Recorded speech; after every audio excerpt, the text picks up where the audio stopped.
Hey everyone. Tonight we're drifting back into the softer corners of history.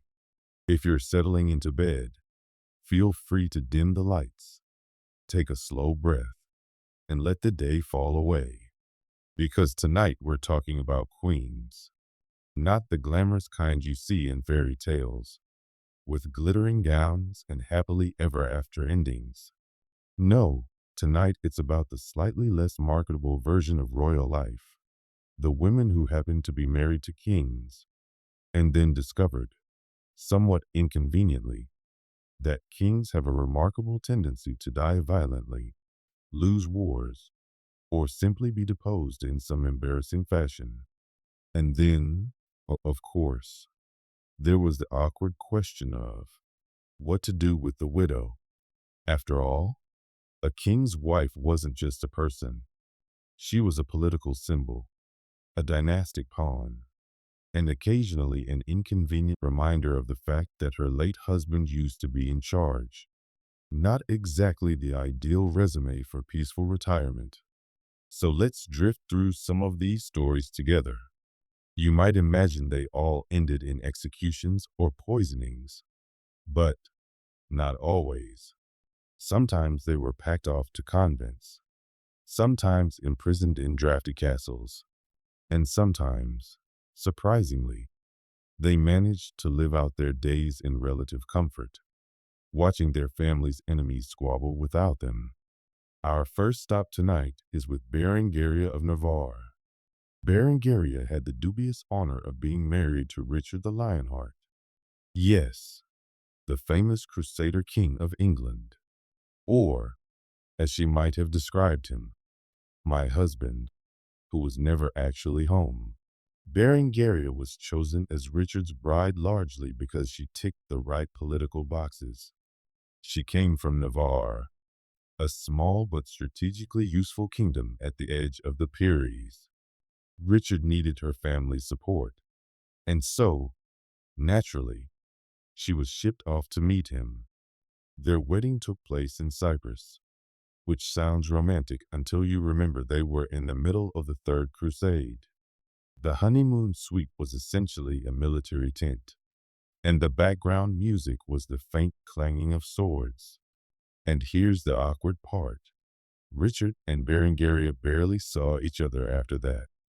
He was far too busy crusading, quarreling with allies, and eventually getting himself imprisoned on the way home. She, meanwhile, became one of history's great background characters, officially Queen of England, yet never actually setting foot in the country during her husband's lifetime.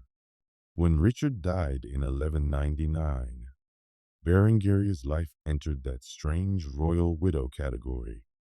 Technically, she was the Queen Dowager of England. Practically, she was a political leftover. King John, Richard's younger brother, was not particularly interested in paying her the pension she was entitled to. In fact, he more or less ignored her existence, which was not terribly surprising since John wasn't known for his generosity, or indeed for much beyond losing wars and angering everyone around him.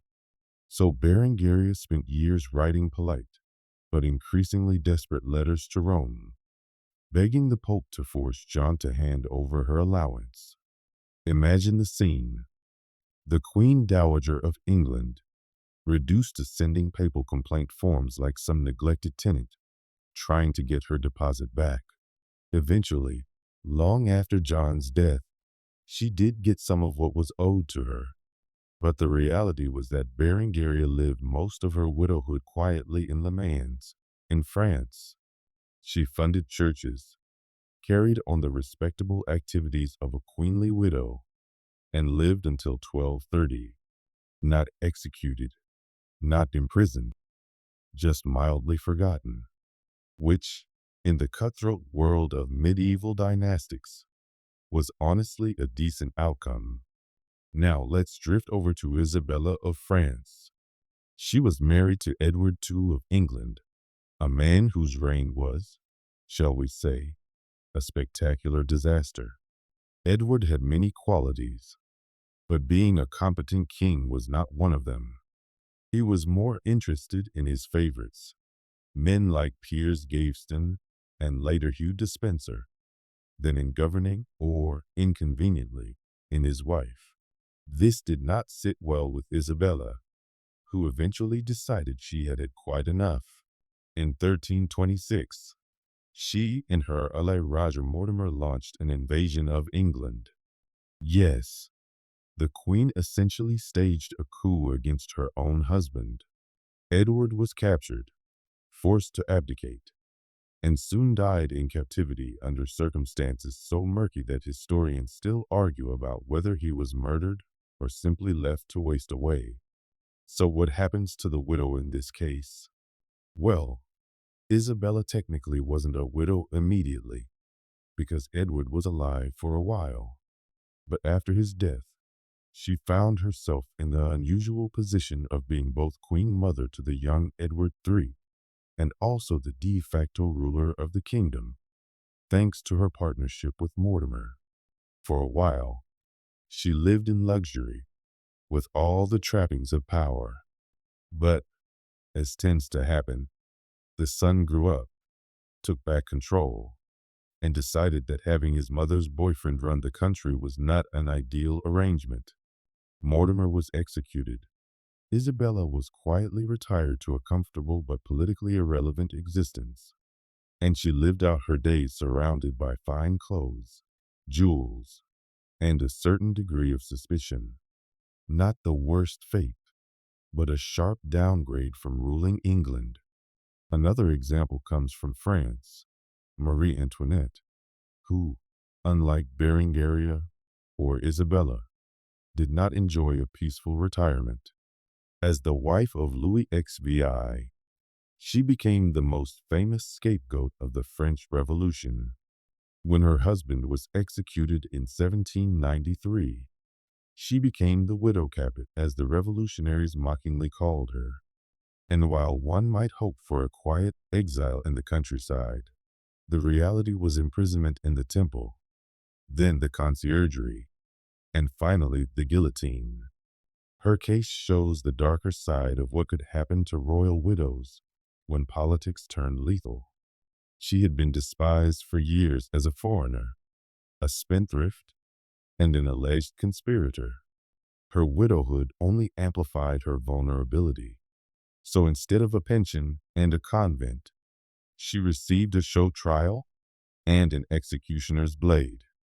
It was not an uncommon fate in revolutionary settings, where symbols mattered more than human beings.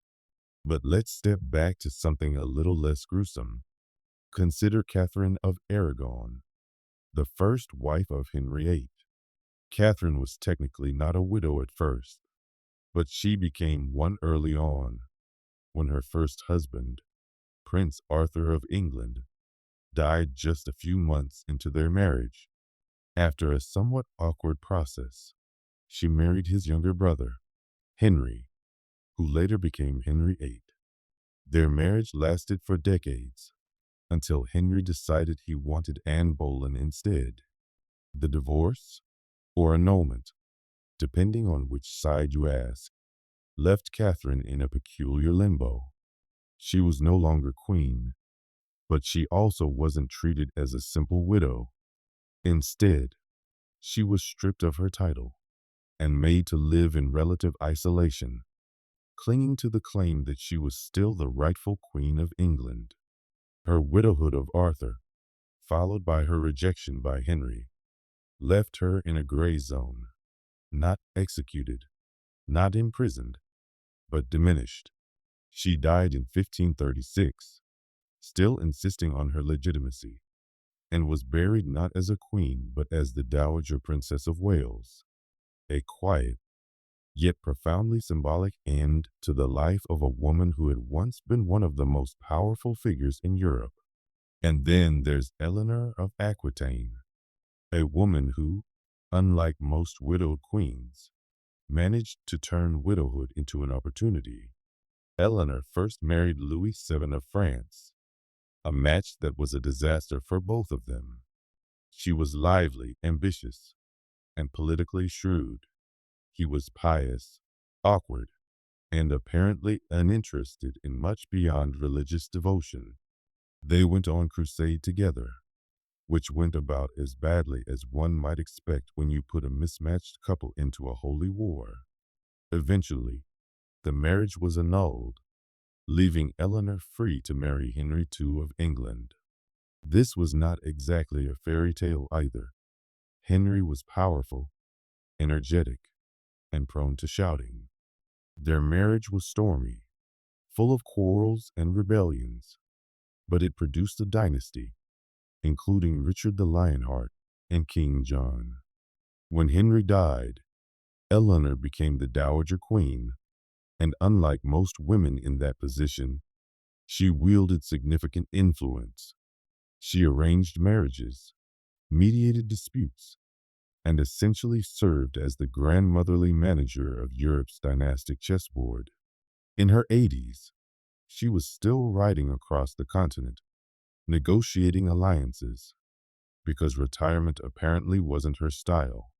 She died in 1204, leaving behind a legacy as one of the most formidable widows in history. So what really happened to the wives of fallen kings? The truth is, it depended. Some were shuffled into convents, where they prayed, embroidered, and slowly faded from memory. Others were imprisoned, either for safety or simply out of spite.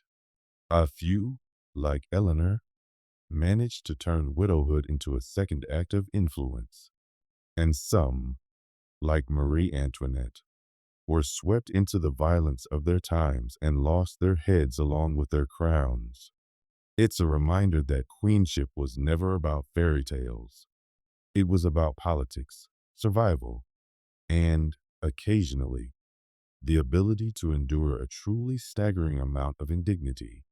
Now, let's drift a little further into the past and see what happened in even earlier centuries.